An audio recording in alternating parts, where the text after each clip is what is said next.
Hello friends, ఇవాల్టి వీడియోలో ఒక స్లీవ్ డిజైన్ అయితే చూపిస్తున్నాను. చాలా అంటే చాలా ఈజీగా ఉంటుంది. వేర్ చేసుకున్నప్పుడు అంతే ట్రెండీ డిజైన్గా కూడా కనిపిస్తుందండి.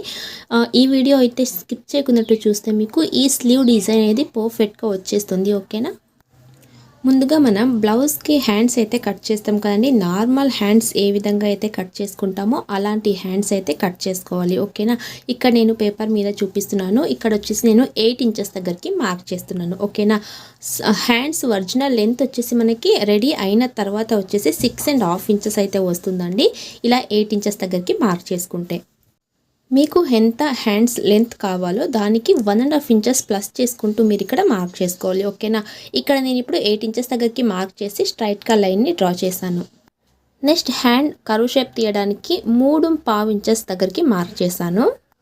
మీ చెస్ట్ సైజుని బట్టి మీరు ఎంత హ్యాండ్ డౌన్ మార్క్ చేసుకోవాలో దాన్ని మీరు మార్క్ చేసుకోవాల్సి ఉంటుంది. ఓకేనా. నార్మల్ హ్యాండ్స్ ఎలా అయితే కట్ చేస్తామో అలా మనం ఇక్కడ కట్ చేసుకోవాల్సి ఉంటుంది. ఇప్పుడు ఇలా మనం 3.5 ఇంచెస్ మార్క్ చేసిన తర్వాత ఇప్పుడు నేను ఏదైతే బ్లౌజ్కి డిజైన్ వేస్తున్నానో ఆ బ్లౌజ్ తీసుకుని హార్మోల్ రౌండ్ స్టిచ్చింగ్ పాయింట్ని కొలుస్తున్నాను. చూడండి, స్టిచ్చింగ్ పాయింట్ మనకి 8 ఇంచెస్ వరకు వచ్చింది. లోపల ఖర్చుల కోసం క్లాత్ కావాలి కదా, 2 ఇంచెస్ ఎక్స్ట్రా 10 ఇంచెస్. ఓకేనా. ఈ హార్మ్ రౌండ్ మొత్తం కూడా మనకి ఇప్పుడు 10 ఇంచెస్ రావాలి. అంటే స్టిచ్చింగ్ పాయింట్ కరెక్ట్గా నేను ఇక్కడ నుంచి 8 ఇంచెస్ దగ్గరికి మార్క్ చేస్తున్నాను. ఇలా మార్కింగ్ చేసుకున్న తర్వాత ఈ పాయింట్ దగ్గర నుంచి మనం ఖర్చుల కోసం ఎక్స్ట్రాగా స్ట్రైట్గా ఈ క్లాత్ని మనం తీసుకోవాలి. ఓకేనా. ఇప్పుడు 3.5 ఇంచెస్ దగ్గరికి కరెక్ట్గా మార్క్ చేసి హ్యాండ్ షేప్ని డ్రా చేసుకోవాలండి. పైనుంచి నేను ఇక్కడ 1.5 ఇంచెస్ తీసుకుంటున్నాను. 1.5 ఇంచెస్ తీసుకుంటూ చిన్న చిన్న డాట్ పెట్టుకుంటూ ముందుగా హ్యాండ్ షేప్ని మార్క్ చేస్తున్నాను. ఓకేనా. ఈ షేప్ పర్ఫెక్ట్గా వచ్చిన తర్వాత మనం నీట్గా డార్క్గా మార్కింగ్ చేసుకుంటూ ఈ విధంగా మార్క్ చేసుకోవాలి. ఇప్పుడు ఇక్కడ నుంచి కరెక్ట్గా మనకి స్టిచ్చింగ్ పాయింట్ 8 ఇంచెస్ దగ్గరికి మార్క్ ఉందని చూసుకోండి. నెక్స్ట్ 10 ఇంచెస్ మనకి ఖర్చుల క్లాత్ అనమాట. ఓకేనా. ఇప్పుడు ఇక్కడ కింద లూజ్ వచ్చేసి నేను 5.5 ఇంచెస్ లూజ్ పెడుతున్నాను. అలాగే 2 ఇంచెస్ ఖర్చుల కోసం ఎక్స్ట్రా తీసుకుంటున్నాను. ఓకేనా. ఇలా మార్కింగ్ చేసుకుంటూ మనం ఈ మార్క్ చేసుకున్న ప్రకారంగానే ఇప్పుడు హ్యాండ్స్ని కట్ చేసుకోవాలి. మనం ఈ డిజైన్ స్టిచ్చింగ్ చేయాలి అంటే ముందుగా ఏదైనా ఒక వేస్ట్ క్లాత్ కానీ లేదంటే ఈ విధంగా పేపర్ తీసుకుంటే మీకు చాలా ఈజీగా ఉంటుందండి. న్యూస్ పేపర్ పైన పెట్టి మీరు ఈజీగా అయితే కటింగ్ చేసేసుకోవచ్చు. ఇప్పుడు చూడండి, ఈ మధ్యలో వచ్చేసి స్ట్రైట్గా ఒక మార్క్ అనేది వేసుకోవాలి మనం. అందుకోసం ఇక్కడ మార్క్ చేసి స్ట్రైట్గా లైన్ని డ్రా చేస్తున్నాను. సో బిగినర్స్కి కూడా అర్థం కావాలని స్లోగా చెప్తున్నానండి. ఎక్కడ కూడా స్కిప్ చేయకున్నట్టు చూస్తే మీకు ఈజీగా ఆ డిజైన్ అనేది వచ్చేస్తుంది. ఓకేనా. ఇలా సెంటర్కి స్ట్రైట్గా మార్కింగ్ అనేది వేసుకున్నాము. ఇప్పుడు హ్యాండ్స్ అయితే పర్ఫెక్ట్గా కట్ చేసుకున్నాము. మనం డిజైన్ మార్కింగ్ చేసుకోవాలి. ఇక్కడ మార్కింగ్ చేసుకోవాలి. మనకి ఫ్రంట్ షేప్ దగ్గర వచ్చేసి ఫ్రిల్స్ రావాలి కాబట్టి ఎలా డిజైన్ మార్క్ చేసుకోవాలి అంటే ముందుగా మనం ఏదైతే ఇక్కడ చూడండి బ్యాక్ పార్ట్ అంటే బ్లౌజ్ పీస్ని తీసుకున్నాను. ఈ షోల్డర్ పాయింట్ దగ్గర ఈ విధంగా పెట్టుకుంటూ ఇక్కడ మనం ఏదైతే ఫ్రంట్ పార్ట్కి రావాలో ఓకేనా, ఈ పేపర్ క్లాత్ యొక్క రైట్ సైడ్న మన వైపు ఉంది చూడండి. ఇలా ఫోల్డింగ్ చేసి ఇది మనకి ఫ్రంట్ సైడ్కి వస్తుంది. ఓకేనా. ఈ విధంగా మనం స్టిచ్చింగ్ చేసుకుంటాము. బ్లౌజ్ పీస్ హ్యాండ్స్ని వచ్చేసి ఇలా స్టిచ్ చేస్తాము. అందుకోసం మనం ఇక్కడ ఫ్రంట్ పార్ట్ అని ఈ విధంగా ఒక మార్క్ చేసుకోవాలి. మనకి ఆ ప్యాటర్న్ స్టిచ్చింగ్ చేసుకోవడానికి ఈజీగా ఉంటుందన్నమాట. ఈ విధంగా మనం ఫ్రంట్ పార్ట్ అని మార్క్ చేసుకోవాలి. ఇలా మార్క్ చేసి చూడండి, మీకు ఇక్కడ కన్ఫ్యూజ్ కాకూడదని ఫ్రంట్ లోతు కూడా తీస్తున్నాను. బట్ నేను ఇప్పుడే కట్ చేయను, లాస్ట్లో నేను ఫ్రంట్ లోతు అనేది కట్ చేస్తాను. జస్ట్ ఇక్కడ మార్క్ చేస్తున్నాను.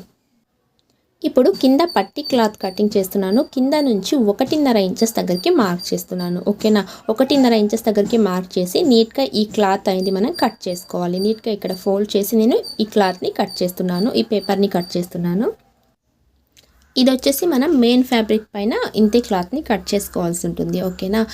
ఈ పేపర్ని మనం అలాగే పెట్టుకుంటూ మళ్ళీ ఇక్కడ వచ్చేసి ఈ సెంటర్కి కరెక్ట్గా డార్క్ మార్కింగ్ చేస్తున్నానండి. ఇప్పుడు చూడండి, పైన సెంటర్ మార్క్ దగ్గర నుంచి ఓకేనా మనకి ఫ్రంట్ వైపు వచ్చినది ఫ్రంట్ లోతు అయితే తీసాం కదండి. ఈ బ్యాక్ సైడ్న చూడండి టేప్ని ఈ విధంగా పెట్టుకుంటూ 4 ఇంచుల దగ్గరికి ఒక మార్క్ చేసుకోవాలి. ఓకేనా. ఇలా మార్క్ చేసిన తర్వాత ఈ కింద నుంచి పైకి 1.5 ఇంచెస్ దగ్గరికి మార్క్ చేసుకోవాలి. 1.5 ఇంచెస్ దగ్గరికి మార్క్ చేసుకోవాలి. ఓకేనా. ఇక్కడ చూడండి 4 ఇంచెస్ దగ్గరికి మార్క్ చేసాము. కింద వైపు వచ్చేసి 1.5 ఇంచెస్ దగ్గరికి మార్క్ చేసాము. ఇప్పుడు మనం ఇక్కడ స్ట్రైట్గా లైన్ డ్రా చేయకున్నట్లు కొంచెం ఈ విధంగా కర్వ్ షేప్లో అయితే ఈ విధంగా మనం లైన్ని డ్రా చేసుకోవాలి. కొంచెం రౌండ్ షేప్లా ఇలా మనం మార్క్ చేసుకోవాలి వీడియోలో చూపిస్తున్నట్లు. ఓకేనా. ఇలా మార్కింగ్ చేసిన తర్వాత ఈ పాయింట్ దగ్గర నుంచి 1.5 ఇంచెస్ 1.5 ఇంచెస్ దగ్గరికి మార్క్ చేసాం కదండి. ఈ 1.5 ఇంచెస్ దగ్గర నుంచి 1 ఇంచుకి ఒక మార్క్ చేసుకోవాలి. చూడండి ఈ విధంగా 1 ఇంచ్ దగ్గరికి మార్క్ చేసాం. కింద 1.5 ఇంచెస్, నెక్స్ట్ 1 ఇంచెస్ దగ్గరికి ఈ విధంగా మార్క్ చేసాము.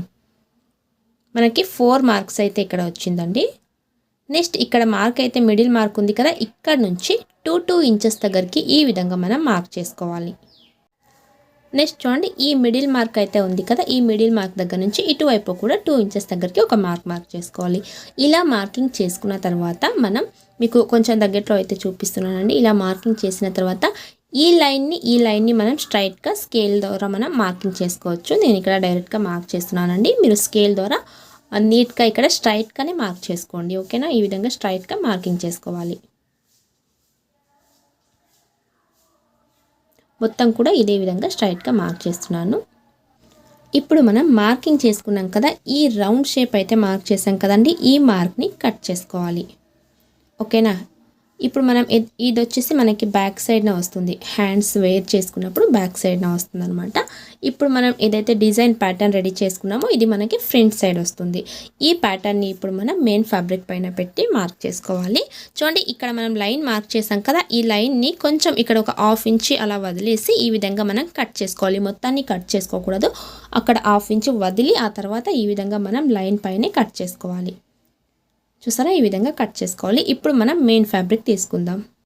మెయిన్ ఫ్యాబ్రిక్ విడ్త్ వచ్చేసి మనకి ఒక 14 ఇంచెస్ ఉన్నా కూడా సరిపోతుందండి. ఇక్కడ ఎక్స్ట్రాగా ఉంది, నేను కట్ చేయలేదు, అలాగే పెట్టుకుంటున్నాను. ఓకేనా. అలాగే ఈ హైట్ కూడా మనకి ఒక 12 ఇంచెస్ 13 ఇంచెస్ ఉన్నా కూడా సరిపోతుంది. ఓకేనా. చాలా తక్కువ క్లాత్ పడుతుంది ఈ డిజైన్కి, చాలా ఎక్కువ క్లాత్ అయితే అసలుకి పట్టదండి. చూసారా ఇప్పుడు మనం ఏదైతే హ్యాండ్స్ ప్యాటర్న్ రెడీ చేసుకున్నామో దాన్ని స్ట్రైట్గానే ముందు ఈ విధంగా పెట్టుకోవాలి. ఓకేనా. ఈ విధంగా పెట్టి ఇక్కడ నేను గుండ్ పిన్ వేస్తున్నాను. ఇక్కడ కూడా ఈ విధంగా ఒక పిన్ అయితే పెడుతున్నాను. ఇప్పుడు మనం ఇక్కడ కట్ చేసుకున్నాం కదా, ఆ కటింగ్ని వచ్చేసి చూడండి క్లాత్ని ఈ విధంగా పేపర్ని ఇలా పెట్టుకుంటూ ఈ మధ్యన వచ్చేసి 1.5 ఇంచెస్ గ్యాప్ ఉండేటట్టు క్లాత్ని వదులుకోవాలి.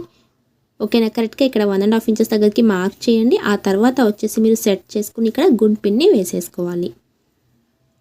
ఓకేనా. ఒకటైతే మనం వేసుకున్నాం కదా, సేమ్ ఇంతే గ్యాప్ వచ్చేసి ఇటువైపు కూడా పేపర్ని ఈ విధంగా పెట్టుకోవాలి. ఇక్కడ 1.5 ఇంచెస్ గ్యాప్ పెట్టుకోవాలి, మార్క్ చేసి గుండ్ పిన్ని వేసుకోవాలి. మొత్తం మనకి ఇక్కడ ఎన్ని లేయర్స్ అయితే ఉన్నాయో అన్ని లేయర్స్కి కూడా ఇదే విధంగా మనం గుండ్ పిన్ని వేసుకోవాలి. 1.5 ఇంచెస్ గ్యాప్ పెట్టుకోవాలి. మన ఛానల్లో చాలా వరకు హ్యాండ్స్ డిజైన్స్ అయితే ఉన్నాయండి. ప్లేలిస్ట్లో వెళ్ళి మీరు చెక్ చేస్తే మీకు పఫ్ హ్యాండ్స్ అయితే చాలా విధాలుగా ఉన్నాయి, మీకు దొరుకుతాయి. ఓకేనా.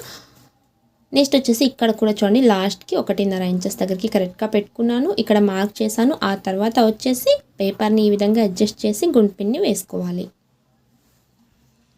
ఇలా మార్క్ చేసుకున్న తర్వాత ఇప్పుడు మనం ఎక్కడ కట్ చేసుకోవాలంటే చూడండి ఈ పేపర్ కన్నా మనం 1/2 ఇంచ్ ఈ విధంగా ఎక్స్ట్రాగా తీసుకోవాలండి. ఈ విధంగా మొత్తాన్ని కూడా 1/2 ఇంచ్ మనం ఎక్స్ట్రాగా తీసుకోవాలి.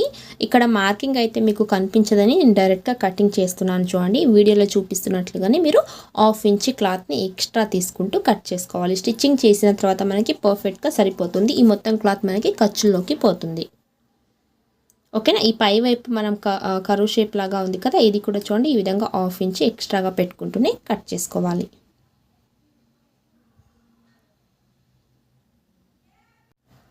ఇలా కటింగ్ చేసిన తర్వాత ఇప్పుడు ఈ స్టార్టింగ్ దగ్గర నుంచి చూడండి నార్మల్గా మనం అప్పుడు ఎలా అయితే జాయింటింగ్ అయితే ఇలా ఉన్నింది కదండి, అలా జాయింట్ చేసుకుంటూ ఇక్కడ ఫ్రిల్స్ని పెట్టేసుకోవాలండి. వీడియోలో చూపిస్తున్నట్లు క్లాత్ని ఈ విధంగా ఫోల్డ్ చేసుకోవాలి. చూడండి ఇక్కడ నుంచి క్లాత్ ఇలా తీసుకుంటూ నీట్గా ఇలా ఫోల్డ్ చేసి కరెక్ట్గా మన పేపర్ ఎలా అయితే ఉన్నిందో, ఏ ప్యాటర్న్తో అయితే ఉన్నిందో అలా మనం జాయిన్ చేసేయాలి.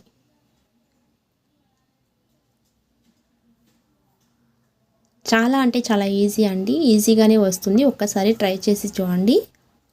బిగినర్స్ అయితే మీరు వేస్ట్ క్లాత్తోనే ముందు ట్రై చేయండి, ఆ తర్వాత మెయిన్ ఫ్యాబ్రిక్ పైన మీరు హ్యాండ్స్ డిజైన్ అయితే ట్రై చేయండి. ఓకేనా. ఏదైతే మనం ఈ ప్యాటర్న్ రెడీ చేసుకున్నామో ఇది మనకి ఫ్రంట్ సైడ్కి రావాలండి.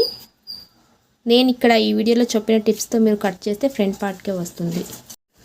ఇప్పుడు మరొక పేపర్ అయితే మనకి ఉంది కదండి, దీనికి కూడా నేను చూడండి ఇక్కడ మెయిన్ ఫ్యాబ్రిక్ పైన పెట్టి కటింగ్ చేసుకున్నాను. మొత్తం కూడా మనం 1/2 ఇంచ్ పేపర్ కన్నా 1/2 ఇంచ్ ఈ విధంగా ఎక్స్ట్రాగా ఉండేటట్టు మనం పెట్టుకోవాలి. ఇక్కడ మనం జాయిన్ చేసినప్పుడు అది ఖర్చులోకి పోతుందండి. ఓకేనా, ఈ విధంగా మనం తీసుకున్న తర్వాత ఇప్పుడు మనం ఈ హ్యాండ్స్కి పేపర్ స్టిచ్చింగ్ అయితే చేసుకున్నాం కదండి, ఈ పేపర్ మొత్తం కూడా ఇప్పుడు నేను తీస్తున్నాను. మనం స్టిఫ్గా స్టిచ్ అయితే వేసుకున్నాం కదా, ఆ స్టిచ్చింగ్ అయితే అలాగే ఉంటుంది. పేపర్ని మనం ఈ విధంగా తీసేస్తే మనకి ఇక్కడ చక్కగా డిజైన్ అనేది వస్తుందండి. ఓకేనా, ఇది వచ్చేసి మనకి బ్లౌజెస్లో ప్లెయిన్ బ్లౌజెస్లో కనుక అయితే పట్టు సారీ బ్లౌజెస్లో ఆ విధంగా బ్లౌజెస్లో అయితే చాలా అంటే చాలా లుక్గా కనిపిస్తుంది. ఇక్కడ మీకు వచ్చేసి ఇది అమెరికన్ క్రేప్ లాగా ఉందన్నమాట క్లాత్. ఈ క్లాత్లో మీకు అంత ఫ్రిల్ అయితే కనిపించట్లేదేమో, బట్ మనం సారీలో వచ్చిన బ్లౌజెస్, మనం ఏదైతే సిల్క్ సారీలో వచ్చిన బ్లౌజెస్కి స్టిచ్ చేస్తామో చాలా అంటే చాలా లుక్గా కనిపిస్తుందండి. కరెక్ట్గా నేను ఇక్కడ 1/2 ఇంచ్ ఖర్చుతో స్టిచ్ చేస్తున్నానండి. క్లాత్ని అసలుకి లాగకూడదు, అలాగే పెట్టుకుంటూనే మనం స్టిచ్ చేసుకోవాలి. చాలా ఈజీగా డిజైన్ వస్తుంది. నెక్స్ట్ ఇక్కడ డబల్ స్టిచ్ అయితే వేస్తున్నాను. చూడండి, మనం ఒక్కొక్క ఫ్రిల్ అయితే పెట్టుకున్నాం కదా, ఆ ఫ్రిల్స్ దగ్గర వచ్చేసి మీరు బీడ్స్ కూడా వేసుకోవచ్చండి. ఇక్కడైతే ఫ్లవర్ లాగా ఉంది కాబట్టి హ్యాండ్స్కి నేను బీడ్స్ ఏం వేయట్లేదు. మీరు ప్లెయిన్ హ్యాండ్స్ కనుక మీరు ఒక్కొక్క ఫ్రిల్ దగ్గర కూడా ఒక బీడ్స్ పెట్టేసుకుంటే ఇంకా చాలా నీట్గా కనిపిస్తుంది. ఓకేనా, ఇప్పుడు ఈ పట్టీ క్లాత్ని నేను ఇక్కడ కటింగ్ చేసుకున్నానండి మెయిన్ ఫ్యాబ్రిక్తో. దీన్ని కింద వైపు ఇలా పెట్టుకోవాలి. పట్టీ క్లాత్ యొక్క రైట్ సైడ్ నా వైపు ఉంది, దానిపైన వచ్చేసి హ్యాండ్స్ క్లాత్ని ఈ విధంగా పెట్టుకుంటున్నాను. ఇలా పెట్టుకుంటూ కరెక్ట్గా ఇక్కడ 1/2 ఇంచ్ ఖర్చుతో స్టిచ్ చేస్తున్నాను. ఇలా స్టిచ్ చేసిన తర్వాత రైట్ సైడ్కి ఈ విధంగా టర్న్ చేసి చూడండి, నీట్గా ఇలా ఫోల్డ్ చేసి స్టిచ్చింగ్ చేసుకోవాలి. ఇక్కడ కావాలంటే మీరు ఈ మధ్యలో లేస్ కూడా పెట్టుకోవచ్చు అండి, ఏదైనా డిజైన్ లేస్ కూడా పెట్టుకోవచ్చు, లేదంటే సింపుల్గా ఈ విధంగా స్టిచ్ చేసుకోవచ్చు. ఓకేనా, మనకి హ్యాండ్స్ అయితే రెడీ అయింది. బట్ ఈ హ్యాండ్ని మనం బ్లౌజ్కి ఏ విధంగా స్టిచ్ చేసుకోవాలి అనే దాని గురించి కూడా చూపిస్తాను.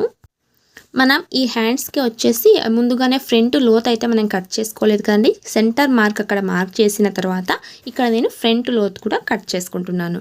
ఓకేనా, ఇలా కట్ చేసి ఈ యొక్క హ్యాండ్ మిడిల్ పాయింట్ దగ్గర మార్క్ అనేది వేసుకున్నాను. ఇక్కడ కావాలంటే చిన్నగా కట్ కూడా పెట్టుకుంటే మనకి గుర్తుంటుంది. ఓకేనా, ఇప్పుడు మనం బ్లౌజ్కి స్టిచ్ చేసుకుందాం.